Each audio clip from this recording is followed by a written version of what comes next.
In 2001, U.S. President Bill Clinton made a famous speech at Georgetown University in which he recalled the capture of Jerusalem by Christians in 1099 and the rivers of blood spilled by the Crusaders, who did not spare even children. He stated that these sins are still remembered in the Middle East, and Western civilization is still paying for them. In radical Christian circles, crusades are associated with a sacred cause, and some even elevate their participants to the rank of saints. This is a classic example of trying to simplify history and divide it into black and white. It is easier for humanity to accept such a friend or foe system than to face the fact that the entire history of mankind, with rare exceptions, consists of shades of gray. The Crusades are part of the story and are associated with a whole mountain of myths, which we will now talk about. In the next couple of minutes, we'll start with the most fundamental.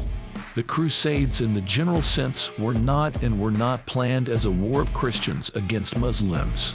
A more correct description would be to say that it was a struggle between Catholics and heretics. The concept of heretic itself is vague and often not associated with religion. One classic example is the Fourth Crusade, which began in 1202 under the leadership of Pope Innocent III. 30,000 French crusaders planned to go to Egypt, but could not raise enough funds to rent ships from the Venetians, who asked for a huge sum. As a result, only 12,000 soldiers went on a campaign. The Venetians allowed the knights to pay in kind, breaking up with the main rivals of the state.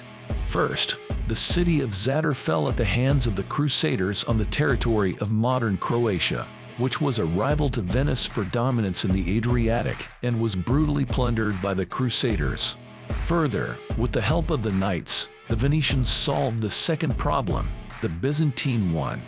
By that point, even the Pope was amazed by the so-called crusade and threatened to excommunicate all participants, but this did not help. In 1204, the participants of the campaign broke into Constantinople, the capital of Byzantium, which at that time was one of the largest cities in Europe. The city was plundered to the Holy Temple of Hagia Sophia, and everyone who did not obey was slaughtered, regardless of their religion and nationality. In conclusion, the participants of the campaign sent a letter to the Pope demanding to recognize the capture of Constantinople as a gift of God. As a result, Byzantium actually ceased to exist for half a century, turning into a golem in the form of the Latin Empire and other independent principalities. They fought with each other. The Catholics slaughtered the Catholics. The Orthodox slaughtered the Orthodox. Chaos reigned during the Fourth Crusade. If you ask how Muslims relate to this topic, the answer is simple: they do not. During this campaign, not a single crusader set foot on the territory of the Caliphate, just as during the Crusades against the Slavs, Finns, Lithuanians, and even Sicilian Catholics. As mentioned earlier, the concept of heretic was rather vague. The Pope himself said that the Catholics living in Sicily are imperfect and worse than Muslims. The confrontation itself, which can be considered the core of the Crusades, was rather arbitrary. If you look at the history of mankind as a whole, then Muslim warriors with Christians do not look like something unusual. During the Roman Empire, pagans were at war with both Arabs and Christians, and even the various religious movements in Christianity and Islam were at war with each other. Sometimes Muslims recruited Christians into their armies to help in the war against other Muslims, and Christians, in turn, did not hesitate to make alliances with Muslims, fighting heretics. If we talk about specific events, then in 632 Egypt, Palestine, Syria, North Africa, Spain, and many other territories were Christian. Some of them were still under the influence of the surviving eastern wing of the Roman Empire, and outside it there were large Christian communes. For example, in Persia, the Assyrian Church of the East was popular, which still exists and professes Nestorianism, which became popular at that time. However, 100 years later, by 732, the Christians had lost Egypt, Palestine, Syria, North Africa, Spain, and even part of the south of France. The Arab Peninsula came under Muslim control. Christians, along with Jews, were evicted from these territories in 636, and in fact 2/3 of the former Roman world came under Muslim rule. Thus the Muslims did not play a role in the Crusades against them. Conflicts and wars between Christians and Muslims were frequent and took place in different territories in different historical periods. The Crusades had their own characteristics and goals, but to associate them solely with the confrontation between Christianity and Islam would be a simplification that distorts the historical picture. This is connected, of course, with the rapidly spreading Islam, which united the previously warring Arab states. In the context of our topic, it is important to understand that by the time the First Crusade began, the wars between Christians and Muslims had been going on for almost half a century.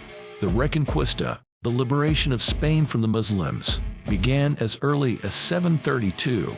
Byzantium, in turn, shrank from a gigantic state to a tiny country with Asia Minor, Constantinople, and Jerusalem. Patriarch Sophronius Caesar entered Constantinople to the Arab Caliph in 638. Wars and battles between the Muslim and Christian worlds continued for centuries until the First Crusade, which became only one of the chapters and not the largest. Now let's move on to an interesting myth related to money. Ironically, here we must refute the refutation, since one often hears the claim that the Europeans did not earn anything from the Crusades. An example is the leader of the first campaign, Godfrey of Bouillon, who allegedly pawned his castle to finance the operation.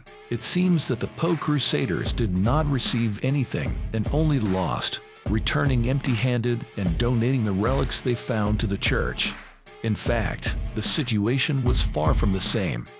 Godfrey of Bouillon became the Baron of Jerusalem and not only bought his castle back, but significantly increased his wealth.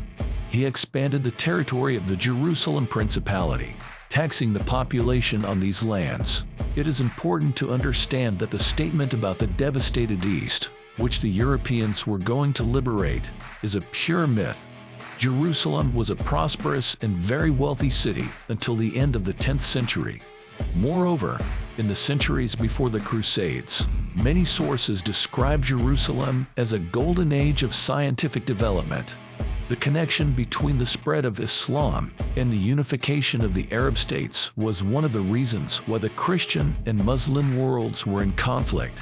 The Crusades did not spring up suddenly, but were only a continuation of centuries of wars and battles between two religious worlds.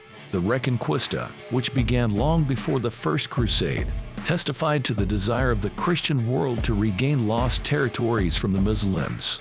Regarding the myth of money in the Crusades, it is often claimed that the Crusaders did not benefit from their campaigns. However, this is not true.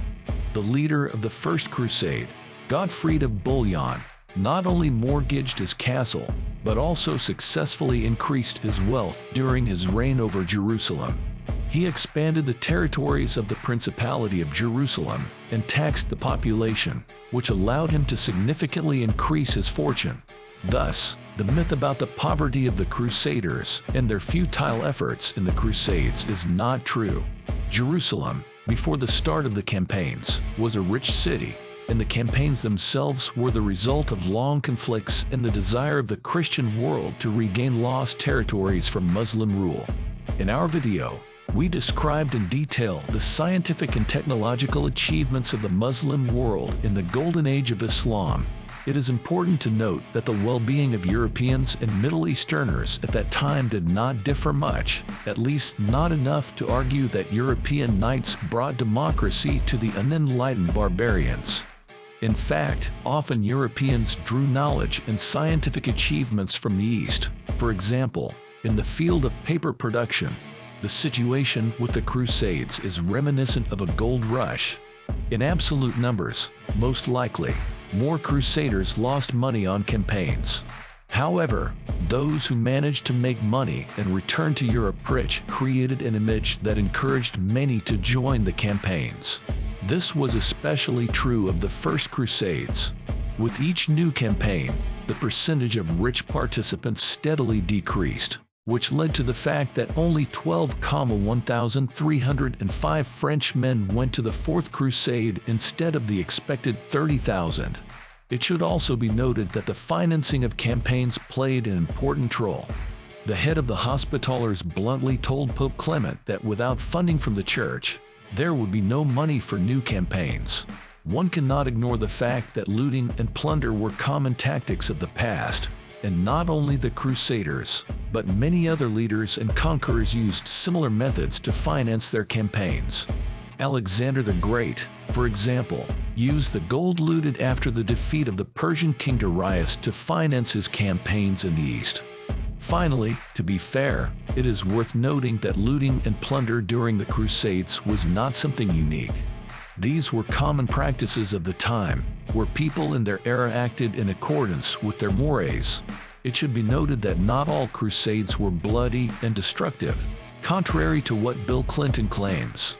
In 1099, the Crusaders really sacked Jerusalem and killed about 10,000 local residents. However, it should be remembered that this was an era adjustment, and many historical figures who are now considered revered also used similar methods. For example, Alexander the Great killed the entire male population of Gaza in 333 BC and forced the women into slavery. In general, each figure of the past acted in accordance with the mores and norms of his time. Looting cities was a common practice. However, let's move on to a more fun topic, such as the fact that not all crusades were terribly bloody. In 1228, Frederick, being excommunicated, went on a crusade, which in itself is amusing. Indeed, without the approval of the Pope, participation in the Crusades was unacceptable. However, Frederick received an excommunication for refusing to fight in the East due to illness. His Sixth Crusade was effectively illegitimate, as Pope Gregory IX did not approve of his actions. The funny thing is that this campaign has become one of the most successful. Frederick II preferred to achieve his goals not only with the help of weapons, but also with diplomacy. Without a single projectile fired, he was able to take Jerusalem, for which the knights of previous campaigns gave their lives. How did it happen?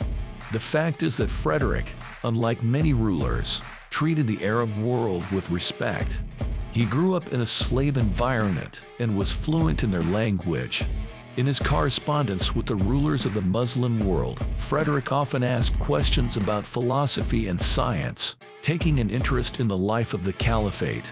As a result, the emperor agreed with Saladin's nephew, Al-Kamil, and received Jerusalem and the right to act in Syria.